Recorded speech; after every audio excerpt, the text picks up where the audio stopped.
Not every trend deserves a spot in your home, but some really do make you stop and think, why not? I've pulled together the 2026 interior design ideas that actually feel worth your attention. Quirky, personal, and just bold enough to shake things up if you want them to. Curious? Let's see which ones make you want to grab a paintbrush or finally try something new. Now, before you say it, I know I'm a little bit late with this episode. Probably 2026 trends would have been better at the beginning of January, but I figured we're still early February, so I'm okay. So just to let you know, I do realise it's a bit late, but hey ho, I will do it anyway. And you also know that I don't really advise you to follow trends, but I did a similar episode last year for 2025 and it got quite a high number of downloads, so it seemed to go down well. And I think if it's a trend that you absolutely love or you're obsessed with, then it's fine to follow. Or maybe you just add a little bit of a dash or an accent of a trend, which can easily be reversed should you get fed up of it or should the thing go out. I've sifted through some of the interior design trends for 2026 and I've pulled out the ideas that are actually exciting, fun, or a bit daring. So sit back and relax and just imagine which of these trends would work in your home. Now, the first one, maybe you're already following this trend and you didn't even realise. I did this with dopamine decor. When it became a thing, I was like, I've never heard of that. What's dopamine decor? And apparently it's when you decorate with colour, pattern, fun, not take yourself too seriously. And I thought, I'm already doing that. So you may already be doing this one too. And it is lived in personal spaces that tell a story.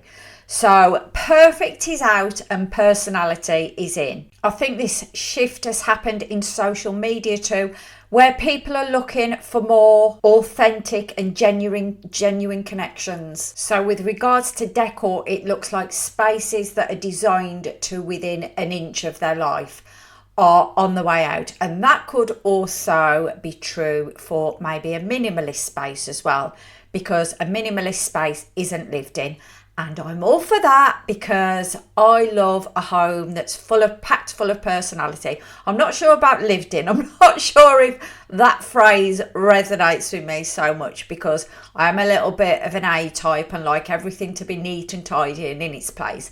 But I definitely also love a bit of personality and to be able to tell who lives there and that people actually live there and it's not just a show home. If this sounds like a trend that you would like to lean into, then you could think about bringing into your decor maybe pieces of art that resonate with you, that are personal to you, that reflect your love and your interests. You could add items that you've collected when you've travelled, so every time you look at them you get a gorgeous memory and anybody visiting will know a little bit about you, what you love, places you've been to, places you love to go. And you can also add any little quirks that go with your personality. So if you're somebody that always likes to have a joke, then put some humour in your accessories. And I think it's just adding that real edge where you don't need to add it. We do live in our homes, so we don't need to add it. But for example, instead of folding a throw up neatly, you could just maybe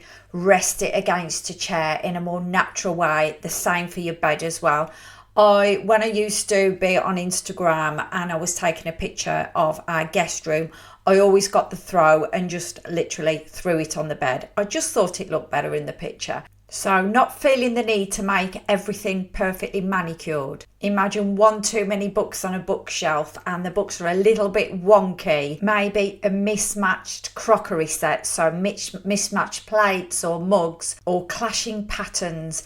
This all makes a home feel lived in. Andy and I are actually watching a series at the moment called Can You Keep a Secret with Dawn French. And the main characters in the show, they live in a house and I actually really love it. It is, now it's probably a bit too cluttered. It's probably one step further than what I would advise. But they've literally, all the wallpapers are just so gorgeous. They've got some really gorgeous colours and patterns, a different wallpaper in every room, and then a clashing sofa. And in their bedroom, they've actually got a duvet set that I nearly bought for our bedroom. So it's kind of like traditional meets dopamine decor. I love it. Even if you don't watch a show, just check it out and have a look at the house. But I would definitely class that home as being lived in. So I think you're getting my gist now. But one thing I will say, this isn't permission for clutter. We do not want clutter. When I talk about lived in, I'm not talking about clutter.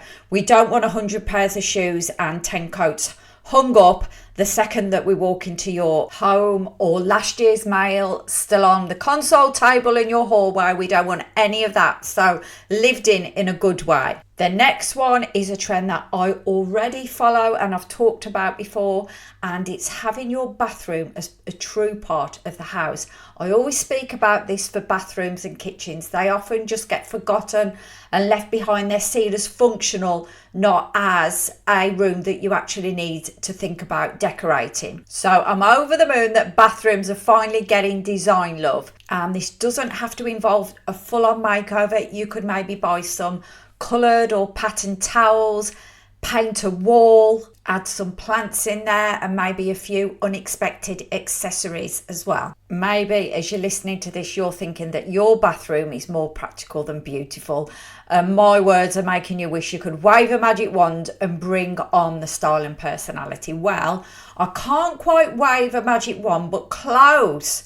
You're always welcome to work with me. All it involves is answering a few questions, sending some snaps of your place, and I'll put together a decorating plan that feels right for you. Remember, it's not about rules or impressing anyone else. It's just about making your space somewhere you genuinely love to be.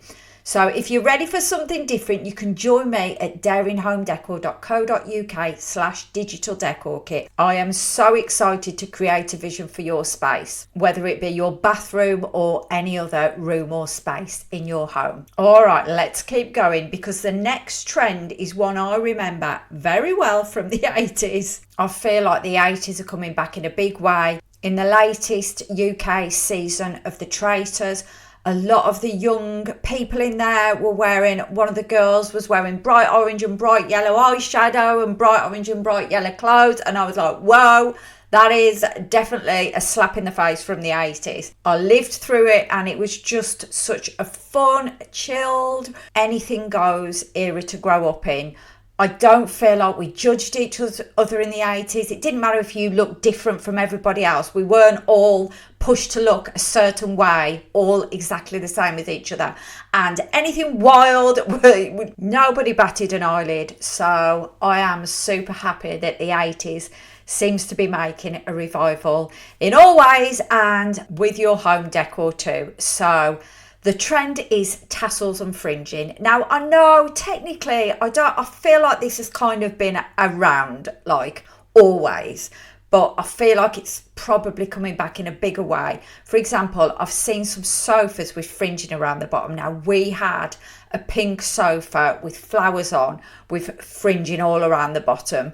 So I know it's kind of been there in the background, maybe on some lampshades, but I feel like it's coming back in more of a big way now. So you could think about adding some tassels and fringing to your cushions, your curtains, lampshades, footstools. Just use your imagination and have a little bit of fun. And this could be the perfect way to add a pop of colour into your space too. Now the next one, and I always talk about the fifth wall, well, the next one is the sixth wall. Woo woo! And if you're wondering what the sixth wall is, it's the floor. It's painting the floor. I've seen a few people on Instagram do this. So you can use your floors as a canvas for bold colour or pattern.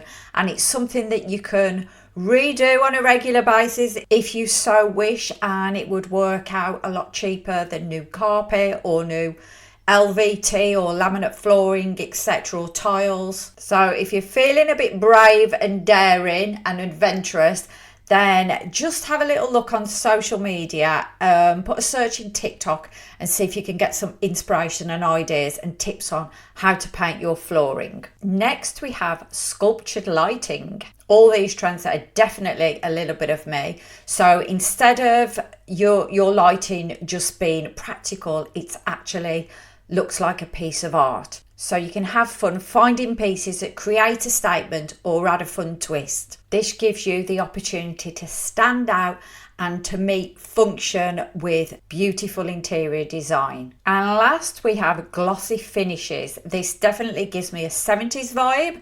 Everything was glossy in the 70s, and yes, I was actually around to remember that decade too. Unfortunately, yeah, I'm that old. The shine and reflection can make spaces feel fresh and lively. I've actually already got a glossy finished kitchen. I think maybe it's gone in and out since I've had it. We've had it about 10 years, so it's back in again. And you could add glossy finishes with different pieces of furniture too.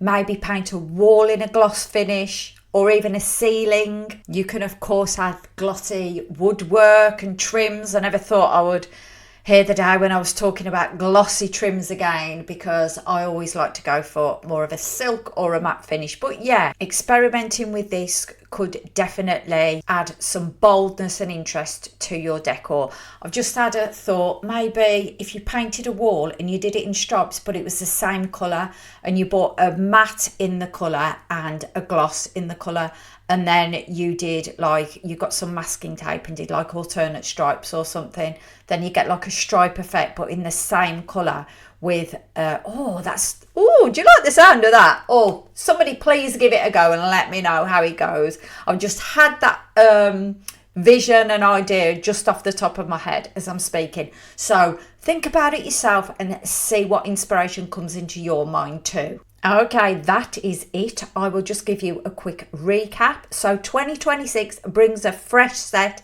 of interior design trends, and I have cherry picked the best ones for you. Now, don't feel pressure to try them all. Just choose one of them if any of them do take your fancy. So lived in personal spaces are having a moment. Add your own story and quirks to make your home feel unique. Bathrooms are finally getting the attention they deserve, so don't be afraid to add colour, texture or style. Now, tassels and fringing are popping up everywhere. Use them for a playful touch. And painting the floor, the sixth wall, is a bold move, but it can totally transform a room. Then we have sculptured lighting that turns function into art. Find a piece that makes you smile. And last but not least, glossy finishes are bringing shine and energy into homes.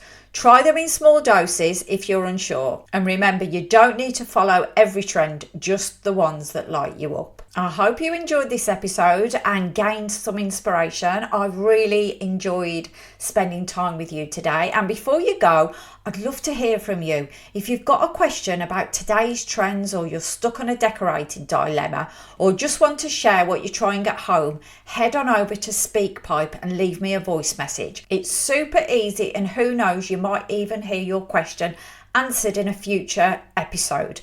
So I can't wait to hear what you're up to. Well, that is a wrap. Thank you so much for joining me, and I'll see you next Tuesday, where I can't wait to get creative with you in the next episode of the Daring Home Decor podcast.